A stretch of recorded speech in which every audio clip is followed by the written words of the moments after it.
Hello விவாஸ், நாளை வானத்தில் ஒரு மிகப்பெரிய அதிசயமானது நிகழப்போகிறது.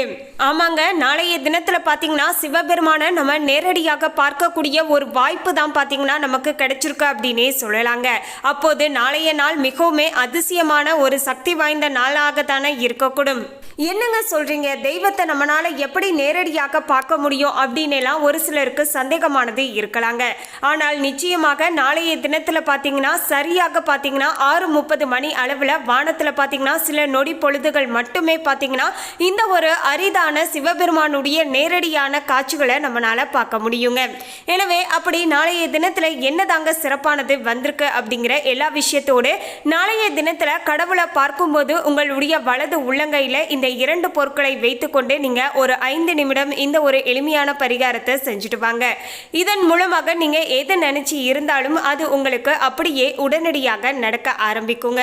எனவே அந்த 2 பொருட்களானது என்னென்ன, மேலும் நாளைய தினத்துல அப்படி என்ன ஒரு அதிசயமானது வரப்போகிறது, நாளைய தினத்துல என்ன சிறப்பு அப்படிங்கிற எல்லா விஷயத்தையுமே டீட்டெயிலா தெரிந்து கொள்ளலாம்.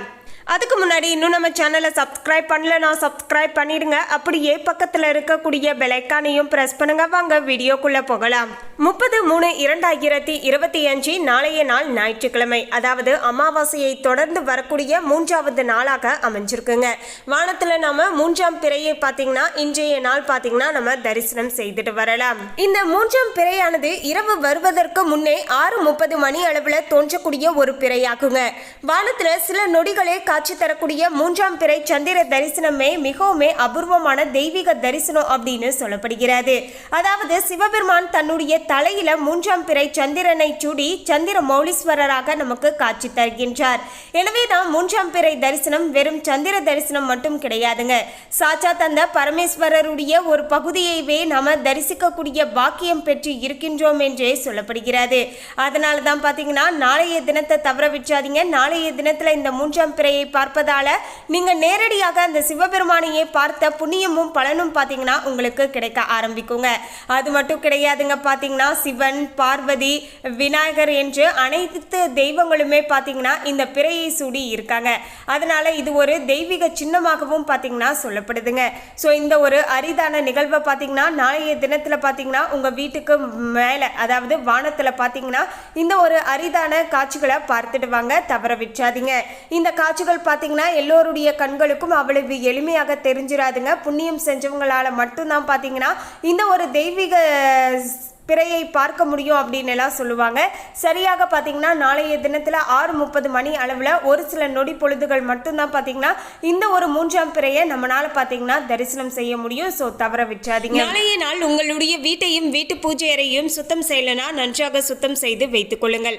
அதனைத் தொடர்ந்து நாளைய தினத்தில் பார்த்தீங்கன்னா உங்களுடைய வீடுகளில் பார்த்தீங்கன்னா சைவ உணவுகள் மட்டுமே சமைக்க வேண்டும். அசைவ உணவுகளை பார்த்தீங்கன்னா சமைத்து இந்த பூஜைகளை செய்யக்கூடாதுங்க. அப்படியே நீங்கள் அசைவ உணவுகள் சமைத்தாலுமே பார்த்தீங்கன்னா அது எல்லாத்தையுமே சாப்பிட்டு வீட்டை முழுக்க கழுவி விட்டுட்டு பிறகு பார்த்தீங்கன்னா நீங்கள் வீட்டில் இருக்கக்கூடிய அனைவருமே பார்த்தீங்கன்னா தலைக்கு குளித்துட்டு மீண்டும் இந்த பூஜையை நீங்கள் தாராளமாக செய்துட்டு வரலாம். அதை விட்டால் பார்த்தீங்கன்னா நீங்கள் இன்றைய தினம் முழுவதுமே, அதாவது இந்த பிறை இருக்கக்கூடிய இந்த நாள் முழுவதுமே பார்த்தீங்கன்னா சைவ உணவுகளை மட்டுமே உண்டு இந்த பூஜையையும் செய்துட்டு வரலாம். மொத்தத்தில் இந்த பூஜையை செய்யும்போது சைவ உணவுகளை உண்டு நம்ம சுத்தபத்தமாக இருக்க வேண்டியது மிகவும் அவசியம் அப்படின்னு சொல்லப்படுகிறது. நாளைய நாள் பார்த்தீங்கன்னா சரியாக சொல்லணும்னா 6:30 மணி அளவில் பார்த்தீங்கன்னா உங்கள் வீட்டுக்கு வெளியே இல்லைனா உங்கள் வீட்டு மொட்டை மாடி, இந்த 2 இடங்களில் உங்களுக்கு எது சௌகரியமாக இருக்குமோ அந்த இடத்தை தேர்வு செய்து வைத்துக் கொள்ளுங்கள். பிறகு பார்த்தீங்கன்னா நீங்கள் பிறையை பார்த்தவாறு வானத்தை பார்த்தவாறு நீங்கள் நின்று கொள்ளுங்கள். அதாவது பிறையை பார்க்கக்கூடிய திசையில் பார்த்தீங்கன்னா நீங்கள் நின்றுக்கோங்க.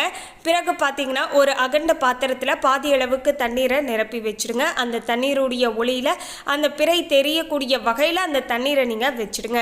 பிறகு உங்களுடைய வலது உள்ளங்கையில் பார்த்தீங்கன்னா பச்சரிசி கொஞ்சமாகவும் ஒரு 5 ரூபாய் நாணயத்தையும் உங்களுடைய வலது உள்ளங்கையில் வைத்துக்கொண்டு ஓம் ஸ்ரீம் சந்திர மௌலீஸ்வராய நமக அப்படிங்கிற இந்த திருமந்திரத்தை 27 முறை நீங்கள் மனதார உச்சரித்து கொண்டு அந்த பிறையை பார்த்தவாறு வலமிருந்து இடமாக 3 முறையும் இடமிருந்து வலமாக 3 முறையும் அந்த அகண்ட பாத்திரத்தில் தண்ணீர் வச்சிருக்கோம் இல்லையா, அதை நீங்கள் சுற்றிட்டு வாங்க. இப்படி நீங்கள் செய்துட்டு வருவதன் மூலமாக நீங்கள் நினைச்சது எதுவாக இருந்தாலும் இருந்தாலும் அப்படியே உங்களுக்கு உடனடியாக நடக்க ஆரம்பிக்குங்க. பொதுவாகவே நம்முடைய வாழ்க்கையில் எல்லோருக்குமே பார்த்தீங்கன்னா தெய்வ வழிபாடுகளை பண்ணுவாங்க. ஆனால் அப்படிப்பட்ட அந்த தெய்வத்தை நம்ம நேரடியாக பார்க்கணும் அப்படிங்கிற ஆசையானது ஒவ்வொருத்தருக்குமே இருக்கக்கூடுங்க. அப்படிப்பட்ட நம்முடைய ஆசைகளையும் கனவுகளையும் நினைவாக்கி தரக்கூடிய ஒரு அபூர்வமான நாளாகத்தான் இந்த 3ஆம் பிறை தரிசன நாளாக நாளைய நாள் நமக்கு அமைஞ்சிருக்குங்க. ஸோ நாளைய நாள் தவற விட்டாதீங்க. வானத்தில் நடக்கக்கூடிய இந்த ஒரு அதிசயமிக்க நிகழ்வை பார்த்தீங்கன்னா பார்ப்பதற்கு தவற விட்டாதீங்க. அதே போல் பார்த்தீங்கன்னா நீங்கள் முடிஞ்ச அளவுக்கு ஓம் ஸ்ரீம் சந்திர மௌலீஸ்வராய நமக அப்படிங்கிற இந்த திருமந்திரத்தை தொடர்ந்து பார்த்தீங்கன்னா உச்சரித்து கொண்டே இருங்க. பிறகு அந்த 5 ரூபாய் நாணயத்தையும் பச்சரிசியும் எடுத்துகிட்டு போய் பச்சரிசியை பார்த்தீங்கன்னா நீங்கள் காக்கா குருவிகளுக்கு வச்சிடலாங்க. 5 ரூபாய் நாணயத்தை எடுத்துகிட்டு போய் காசு வைக்கக்கூடிய இடத்துலையோ இல்லைன்னா பூஜை அறையிலையோ வச்சிடலாம். பிறகு அந்த அகண்ட பாத்திரத்தில் வைத்த தண்ணீர் பார்த்தீங்கன்னா அப்படியே இருக்கட்டும். மறுநாள் காலையில் பார்த்தீங்கன்னா அந்த தண்ணீரை நீங்கள் குளிக்கக்கூடிய தண்ணீரோடு கலந்து அப்படியே நீங்கள் குளித்துட்டு வரலாங்க. இப்படி நீங்கள் செய்துட்டு வருவதன் மூலமாக நீங்கள் நினைச்சது எதுவாக இருந்தாலும் பார்த்தீங்கன்னா அப்படியே நடக்க கொடுங்க. மேலும் இந்த 3ஆம் பிறையை பார்த்துட்டு வருவதால நமக்கு மன நிறைவும் பேரானந்தமும் மன அமைதியும் கிடைக்கும் அப்படின்னு சொல்லுவாங்க. மன கஷ்டங்கள் வருத்தங்கள் எல்லாமே நீங்க ஆரம்பிக்குங்க. காமம் வெகுளி மயக்கம் இந்த 3 குணங்களையும் கடந்தவன் முக்தி அடையலாம் என்பதை நினைவுபடுத்துவதற்காகவே பெரியவர்கள் இதை காண வேண்டும் என்று கூறினார்கள். 3ஆம் பிறை தரிசனம் முற்பிறவி பாவத்தை போக்கும் என்பார்கள். சிவன் பார்வதி விநாயக பெருமான் போன்ற தெய்வங்கள் சூடக்கூடிய இந்த பிறையானது தெய்வீக சின்னமாகவும் பார்த்தீங்கன்னா அமைஞ்சிருக்கு அப்படின்னே சொல்லலாங்க. ஜாதகத்துல யாருக்காவது சந்திர தோஷம் இருந்தால் அவர்கள் அமாவாசைக்கு பின்னர் வரக்கூடிய துதியை திதியில விரதம் இருக்க வேண்டும். விரதம் இருந்த பின்னர் மாலை நேரத்துல சந்திர தரிசனம் செய்ய வேண்டும். சந்திரன் நல்ல நிலையில ஜாதகத்துல இருந்தால் கவலை இல்லை அப்படின்னு சொல்லலாங்க. பலம் குன்றிய சந்திரன் கிரகண தோஷம் சந்திரனோடு சர்ப்ப கிரகங்கள் இருக்கக்கூடிய அமைப்பு சந்திர நீசமாக உள்ள அமைப்பு இருப்பவர்கள் சந்திர வழிபாடு அவசியம் செய்ய வேண்டும். சந்திரனுடைய நட்சத்திரங்களான ரோகிணி அஸ்தம் திருவோணத்தில் பிறந்தவர்கள் தங்களது வாழ்நாள் முழுவதுமே இந்த 3ஆம் பிறையை தரிசனம் கண்டால் சந்திரனுடைய பரிபூரணமான அருளை பெற்றுக்கொள்ளலாம். மேலும் ஜாதகத்தில் சந்திரனுடைய நீசம் அடைந்தவர்கள் சந்திரனுடன் ராகு கேதுக்கள் இணைந்து தோஷம் அடைந்தவர்களும் 3ஆம் பிறை தரிசனம் செய்துட்டு வருவதால தோஷங்கள் எல்லாமே பார்த்தீங்கன்னா படிப்படியாக விலக ஆரம்பிக்கும் அப்படிங்கிற ஒரு ஐதீகமுமே கூட இருக்குங்க. மேலும் 3ஆம் நாளில் சந்திர தரிசனம் காண்பவர்களுக்கு ஞாபக சக்தி அதிகரிக்க ஆரம்பிக்குங்க. மனக்குழப்பங்கள் எல்லாமே நீங்கி கண் பார்வையானது தெளிவாகும். சந்திரனை தரிசிக்கக்கூடிய வேளையில கையில காசு வைத்து மூடிக்கொண்டு வளமாக 3 முறை சுற்றி மீண்டும் ஒரு முறை பிறையை தரிசித்து வணங்க பெண்களுக்கு பார்த்தீங்கன்னா மாங்கல்ய பலமானது ஏற்பட ஆரம்பிக்கும் அப்படின்னு சொல்லுவாங்க. 3ஆம் பிறையில சந்திர தரிசனம் செய்து வணங்குவது ஆயுளை விருத்தியாக்கும். சந்திரனுக்கும் ஆயுளுக்கும் நெருங்கிய தொடர்பு இருக்கிறது. ஒருவருடைய ஜாதகத்துல சந்திரன் கெட்டி இருந்தால் அவர்களுக்கு நீண்ட ஆயுளானது அமையாது. எனவே ஜாதகத்துல சந்திரன் 6, 8, 12 வீடுகளில் மறைவு பெற்றோ இல்லைனா விருச்சகத்துல நீசம் பெற்றோ இல்லைனா சனி ராகு கேது போன்ற அசுப கிரகங்களுடன் சேர்ந்தோ இருந்தால் 3ஆம் பிறையில சந்திர தரிசனம் செய்துட்டு வருவதன் மூலமாக ஆயுள் தோஷம் போக்கி ஆயுளை பார்த்தீங்கன்னா விருத்தியாக்கி கொள்ளலாம் அப்படின்னு சொல்லப்படுகிறது. மேலும் சந்திர தரிசனமானது செல்வங்களை சேர்க்கக்கூடும். பிரம்மஹத்தி போன்ற தோஷங்களை போக்கக்கூடும்.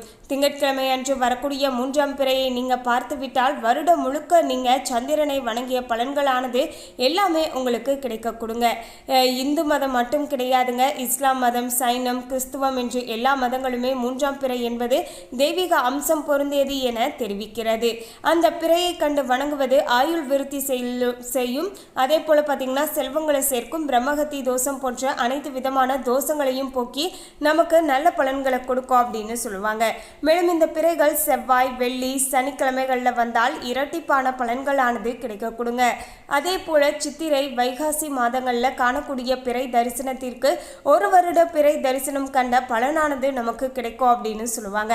அதே போலதான் கார்த்திகை, மார்கழி மாதங்களில் காணக்கூடிய இந்த பிறை தரிசனத்தால சகல விதமான பாவங்களும் தீரக்கூடும் அப்படின்னு சொல்லுவாங்க. ஆக மகிமை பெற்ற இந்த சந்திர பிறை தரிசனம் செய்தால் அறிவு வளரும், ஞாபக சக்தியானது கூடும், கேட்ட வரம் எல்லாமே நமக்கு உடனடியாக கிடைக்க கொடுங்க. செல்வமும் சந்தோஷம் சந்தோஷமும் தேடி வந்து அமையும் அப்படின்னு சொல்லலாங்க. 3ஆம் பிறை சந்திரனை தொடர்ந்து ஒவ்வொரு மாதமும் தரிசிப்பதால மனதில் உள்ள சங்கடங்கள் நீங்க ஆரம்பிக்கும், குழப்பங்கள் விலகி மன நிம்மதியும் தெளிவான நாணமும் ஆரோக்கியமும் தம்பதிக்குள்ள ஒற்றுமையும் ஏற்பட ஆரம்பிக்குங்க. மேலும் பிறையை பார்த்து வணங்குவது என்பது மிக மேலான சிவ புண்ணியம் அப்படின்னே சொல்லலாங்க. இந்த பிறை அப்படிங்கிறது சிவபெருமான் திருமுடி மேல இருப்பது அல்லவா, எனவேதான் பிறையை தரிசிக்கும் பொழுது பிறை அணிந்த பெருமானை அல்லவா நம்ம தரிசிக்கின்றோம். பிறையை தொடர்ந்து வணங்குவதால அளவிட முடியாத புண்ணியத்தை நம்ம பெற்றுக்கொள்ளலாம். மேலும் இந்த தகவலை பற்றிய உங்களுடைய கருத்தை கமெண்ட்ல பதிவு பண்ணுங்க. இந்த தகவல் உங்களுக்கு பிடிச்சிருந்தா லைக் பண்ணுங்க, ஷேர் பண்ணுங்க. இது போன்ற சுவாரஸ்யமான தகவலை தெரிந்து கொள்ள சேனலை சப்ஸ்கிரைப் பண்ணுங்க. தேங்க்யூ.